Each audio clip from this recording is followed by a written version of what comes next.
की विदेशी है। ये जो शरणार्थी है, थाई है, उनकी टोपी है, हमारी टोपी नहीं है। हमारी पगड़ी है और हमारी धोती है। साल में एक बार हमारा त्योहार आता है, कम से कम एक बार धोती और पगड़ी के साथ तो आप आइए।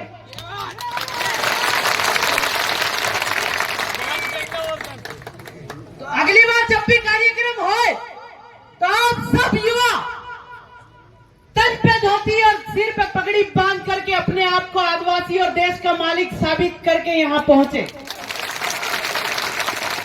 अगली बार ये गलती नहीं दोहराओगे आप लोग, ये ऐसा हम मानते हैं। 15 दिन पहले लगभग फोन आया था गुना में कि एक कार्यक्रम है।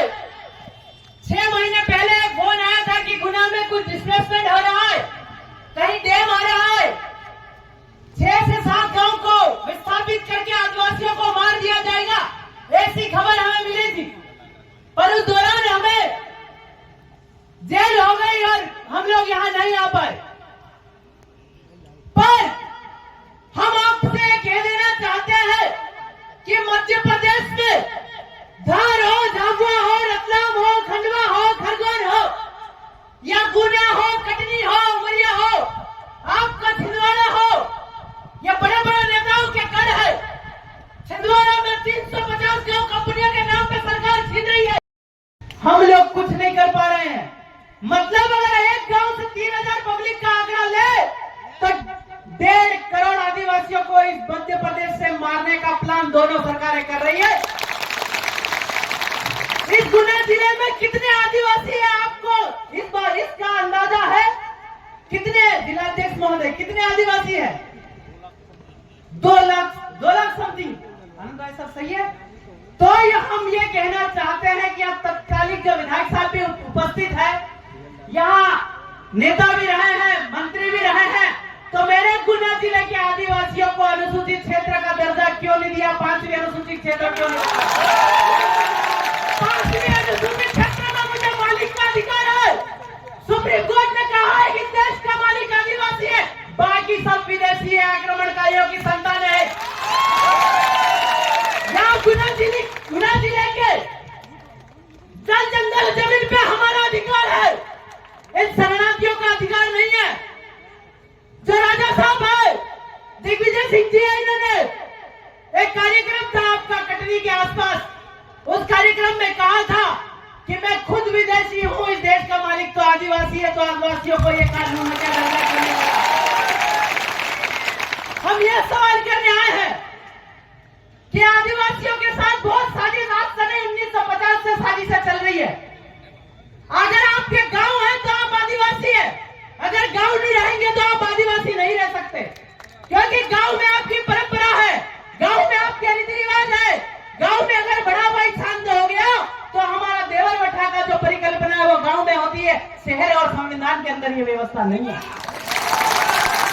इस व्यवस्था का जनक है आदरणीय जयपाल सिंह मुंडा ने संविधान निर्माताओं और डॉक्टर राजेंद्र प्रसाद और नेहरू जी से कहा था, तुम हमको क्या लोकतंत्र सिखा रहे हो, तुमको हमसे सीखने की जरूरत है। और आपके कुछ जजमेंट ऐसे आए हैं, रतन सिंह बनाम स्टेट ऑफ आंध्र प्रदेश की आईपीसी और सीआरपीसी का विस्तार अनुसूचित क्षेत्र में नहीं हुआ है, तो आप लोग हम लोगों को जुडिशियल कस्टडी और जेल कैसे दे रहे हो, ये हमें समझ में नहीं आ रहा है। और आपका पल्ला काशी विश्वनाथन स्टेट ऑफ आंध्र प्रदेश में ये कहा है कि judicial magistrate are not punished to the सेल्यूरिया, मतलब आदिवासियों को दंड जज साहब भी नहीं दे सकते हैं। तो आप लोग विधानसभा में बैठे बैठे क्या नींद निकाल रहे हो? हम आदिवासियों की पहली मांग कि इस गुना जिले में जहां जहां आदिवासी है वहां हर एक थाने में आदिवासी टीआई होना चाहिए। ये मांग हम आप जो प्रतिनिधि बैठे हैं, जो सदस्य बने बैठे हैं, उनसे कह देना चाहते हैं कि जहां एक भी आदिवासी हो वहां फिलहाल के लिए आदिवासी थानेदार होना चाहिए, वहां पे आदिवासी तहसीलदार होना चाहिए, वहां पे आदिवासी एसडीएम होनी चाहिए और वहां का स्थानीय आदिवासी ही विधायक होना चाहिए। ये हमें आपसे कहना है, क्योंकि आदिवासी देश का मालिक है और मालिकों का संरक्षण करना सबसे बड़ी देशभक्ति है, ऐसा सुप्रीम कोर्ट ने कहा है। तो पुलिस वाले जो डंडा लेके आदिवासियों को दिखा दे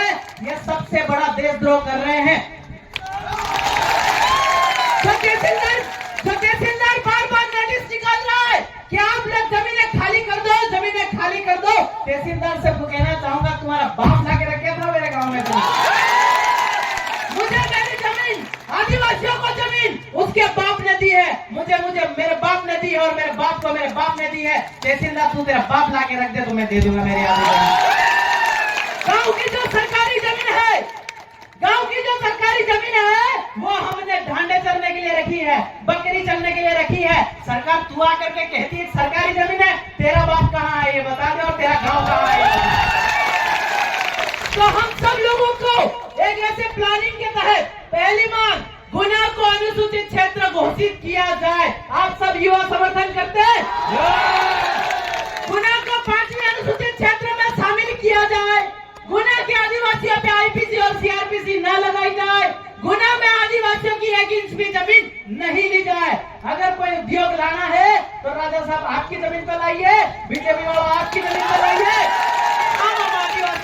हम आदिवासी 1 इंच की जमीन आपको नहीं देंगे।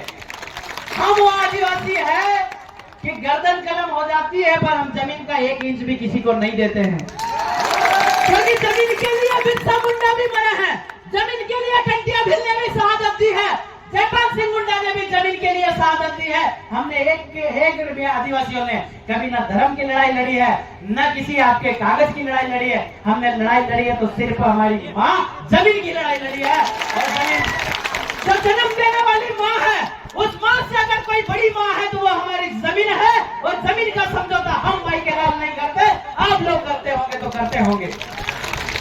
और दूसरी बात कि आप लोगों को तन पे धोती और सर पे पगड़ी बांधना है।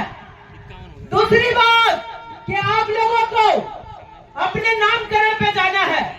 हम लोग की जैसे नाम, एक नाम होता है सलीम, दूसरा नाम होता है डेविड। सलीम मुस्लिम है, डेविड ईसाई है, गलिया आदिवासी है। ऐसे नाम से आपको पहचाने जाओगे तो आप आदिवासी कहलाओगे। वो कह रहे हैं कि भील आदिवासी है और आदिवासी देश का मालिक है। पर समस्या यह है कि आपने जो फर्जी नाम रखे हैं, विजय, प्रभु, ये नाम हमारे नहीं है, क्योंकि 1950 से पहले ये नाम हमारे नहीं होते थे।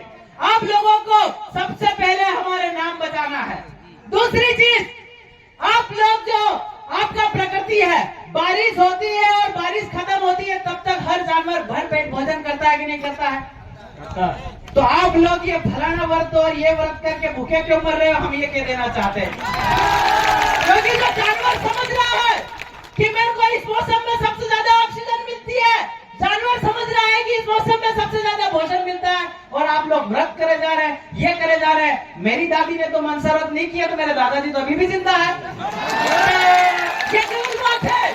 हम लोगों को जबरदस्ती किसी धर्म में डाला जा रहा है, हिंदू बनाया जा रहा है, मुस्लिम बनाया जा रहा है, ईसाई बनाया जा रहा है। अगर आप लोग किसी धर्म में चले गए तो धर्म ने विदेशी और आप विदेशी आक्रमणकारियों की संतानें कहले जाएंगे, इसलिए वो धर्म का आक्रमण करवा रहे हैं। क्योंकि आप देखिए, जो आपका संघ और आरएसएस है उसकी भी टोपी काली है, और आपका जो मौलाना परिवार है उनकी भी टोपी काली है, ईसाइयों की भी टोपी काली है, बनिया कौम की भी टोपी काली है। ये सब भाई भाई है और विदेशी है। हम लोग आदिवासी देश के मालिक है, ये फर्क समझ लो। ये एक दूसरे धर्म पर हिंदू बोलता ईसाई बुरा, ईसाई बोलता मुस्लिम बुरा, ये सब भाई है, आदिवासियों की जमीनों को टारगेट कर रहे हैं। आप लोग समझ रहे थे, समझ जाइए, अन्यथा ये आपको मार डालने की प्लानिंग कर रहे हैं। ये जो एनडब्ल्यू की साजिश है, पहले बारिश सिर्फ और सिर्फ आपका 2 महीना 3 महीना हो रही थी, अभी पूरा आपका कातिरा बारिश हो रही है, पूरा उन्हाड़ा मतलब आपका गर्मी बारिश हो रही है। क्या है भाई, ये लोग एनडब्ल्यू डिपॉपुलेशन, वर्ल्ड वॉर मिलिट्री से आपको मारना चाहते हैं। ये लोग वैक्सीन ला करके आपको हार्ट अटैक दिलाना चाहते हैं। ये लोग आपको जो आपका कैंसर से पीड़ित करके झारखंड में आदिवासियों को वो आपके कैंसर के चावल दे रहे हैं। मतलब आदिवासियों को किसी भी तरीके से इस धरती से समाप्त करना चाहते हैं। गेहूं की फसलों पे सबसे ज्यादा बारिश हुई और ओले गिरे और गेहूं की फसल बर्बाद हो गई लास्ट टाइम। इस बार ये पानी बार बार गिर रहा है। अगर इस बार की अगर फसल नहीं हुई तो दिवाली के बाद से आदिवासी समाज को भूखमरी का सामना करना पड़ सकता है। अगर भूखमरी आई तो साथ में महामारी भी आएगी। आदिवासियों के पास ना जड़ी बूटी बची है। दोहा लोग अपना बाप दादा है, ये तो बुखार आ जाए कौन सी दवा लगती है, आपका दस्त लग जाए कौन सी दवा आती है, प्रकृति से जानते थे। आप लोगों को कुछ भी नहीं मालूम है। सरकारी अस्पताल में जाओगे तो सरकारी वैक्सीन और सरकारी हार्ट अटैक से मार दिया जाओगे। ये आप लोग आप लोग इन बुजुर्गों से सीख लीजिए कि कौन सी दवाई, कौन सी जड़ी बूटी कहाँ काम आती है, क्योंकि ये लोग मारने का षड्यंत्र कर रहे हैं। और दूसरी बात, आप लोगों को ये भी, आपके पास 10-10 कुंटल धान नहीं है, आपने शरणार्थियों को बेच दिया है। आप लोगों से कहना चाहते हैं कि आप 3-3 साल का धान स्टोरेज करके घर में रखें, क्योंकि आने वाला समय बहुत बड़े लॉकडाउन का है, बहुत बड़े महामारी का है। तो हम लोग शायद भूख से हम लोगों को ये लोग 5 किलो अनाज के लिए लाइन में खड़ा रख करके मार देंगे। इसलिए आप सब लोग स्टोरेज की व्यवस्था कर लीजिए, क्योंकि ये लोग मणिपुर जैसे नेटवर्क बंद कर देंगे। ये लोग आपका सिद्धि में वो पेशाब कांड कर रहे हैं, आप समझ रहे हैं? हम पगड़ी बांधने लायक नहीं है, हम आदिवासी कहलाने लायक नहीं है कि उसने हमारे सिर के ऊपर मुता है, हमें नंगा करके भगाया है, हमारे गिराबान पे हाथ डाला है। हमको तो शर्म आ रही कि हम मर्द भी कैसे है, वो जिंदा जेल कैसे चला गया, मौत की घाट उतार के उसको जेल भेजना था। ये हमारा राजनीति, संगठन और पार्टी ये हमारा विषय नहीं है। हमारा विषय ये है कि समाज कैसे जिंदा रहेगा। समाज का सामाजिक मिशन अगर जिंदा होता तो ये मणिपुर में नंगा करने वाला और मुतने वाला दोनों अभी तक जिंदा नहीं होते। तो आप सब लोगों को ये 3-4 चीजों का ध्यान रखना है। और ये जो धर्म के चौचले भाइयों बहनों, आपको बंद करना है। रानी दुर्गावती वो परिवार की महिला थी जिसका पति मर गया, पीठ पीछे बच्चा बांध के लड़ी थी। आप व्रत के चक्कर में मत पड़ो, कमजोर करके मार दिया जाएगा। व्रत नहीं करना है। हमारे बाप दादा व्रत करते हैं। कौन से व्रत करते हैं? बीज का, पूनम का, इसके अलावा कोई भी एक आना नहीं करे हमारे डोगरा भाई बेटी, इनको पता है। तो आप सब लोगों को ये कह देना, और भी वक्ता है, बहुत सारे वक्ता है, तो आप लोगों को यही कह देना चाहता हूँ कि जमीन किसी भी हालत में न दे। दूसरी बात कि हम लोगों को एक और डफड़ बनाया गया 1950 में। क्या डफड़ बनाया कि ये लोग हिंदी लेके आए और संस्कृत लेके आए कि हिंदी तुम्हारी मातृभाषा है। तो क्या मेरे बाप दादा को क्यों नहीं आती हिंदी? संस्कृत मेरी मातृभाषा है तो मेरे बाप दादा को क्यों नहीं आती? इन लोगों ने तुमको इंग्लिश से दूर रखा, इन लोगों ने तुमको वकालत से दूर रखा, इन लोगों ने तुमको इंजीनियरिंग से दूर रखा, इन लोगों ने तुमको डॉक्टरी से दूर रखा। इसलिए वो हिंदी और संस्कृत तुम पे थोप के उनके बच्चे तो इंग्लिश पढ़ रहे। एक भी नेता के बच्चे, एक भी प्रधानमंत्री का बच्चा, किसी का बच्चा हिंदी पढ़ता है तो बता दो, किसी का बच्चा संस्कृत पढ़ता है तो बता दो। वो आपको मूर्ख बना रहा है, आपको धर्म की किताब पढ़ा रहा है और वो इंग्लिश पढ़ रहा है। वो तो बाइबल जैसे वो इंग्लिश में अंग्रेजों के कानून पढ़ रहा है। तो आप लोगों को मूर्ख बनाया गया। विधायक साहब, जनप्रतिनिधि, आज के बाद में जितनी भी सरकारी स्कूल हैं, आप लोगों को जितना हो सके एक में भी अभी हमको हिंदी और संस्कृत ही चाहिए, हमको इंग्लिश चाहिए और हमारी माँ की भाषा तो हम गाँव में बोल ही लेते हैं। ये लोग कहते हैं कि हम लोग राज्य में कन्वर्सेशन करने के लिए हिंदी और संस्कृत लाए। भैया गुजरात में तो गुजराती है, महाराष्ट्र में मराठी है, राजस्थान की अलग है, कर्नाटक की अलग है। तो तुम कौन सा वार्तालाप करवाना चाहते हो? हमको इंग्लिश पढ़ा देते, अमेरिका से सीधी बात हम कर लेते। ये सब पागल बनाने की नीति है। नेहरू जी इंग्लिश लेके हिंदी लेके आए, नेहरू जी के किसी बच्चे ने इंग्लिश हिंदी नहीं पढ़ी। गांधी जी भी लेके आए, उनके भी बच्चों ने हिंदी नहीं पढ़ी। जो मोदी जी भी है उनके बच्चे है कि नहीं है, उनके बच्चे भी हिंदी नहीं पढ़ रहे हैं। तो आप लोगों को ये मूर्ख बना रहे हैं। तो विधायक साहब आपसे कह देना चाहते हैं कि सारे सरकारी स्कूल है जहाँ मेरा समाज जाता है, मेरा भाई जा रहा है, उनको एक भी को हिंदी और संस्कृत न पढ़ा है। और आप एक भी थाने में टीआई आदिवासी के सिवा दूसरा न रखे, क्योंकि मेरा बाप दादा मेरी भाषा बोलता है और टीआई को समझ में नहीं आता, मेरी भाषा समझ में आता है। और हर स्कूल में जहाँ आदिवासी रहता है वहाँ पे प्रिंसिपल मेरा आदिवासी होना चाहिए, क्योंकि मेरी भाई कभी वहाँ एडमिशन कराने जाए तो अपनी भाषा में बात करे, उसको समझ में आ जाना चाहिए। ठीक है? तो ये सब आप लोग जमीन नहीं देंगे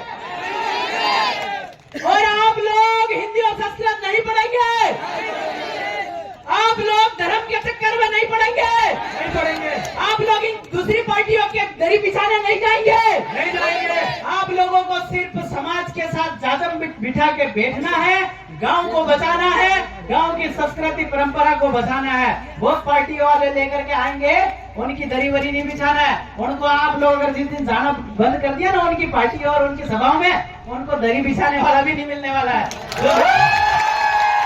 जय जोहार का नारा है, जय जोहार का नारा है, चल जंगल जमीन की नूचे, चल जंगल जमीन लेकिन जब जब आदिवासी बोल रहा है जहर, जय आदिवासी, जय गोंडवाना, जय काली कंकाली, जय परिको बालिंगो।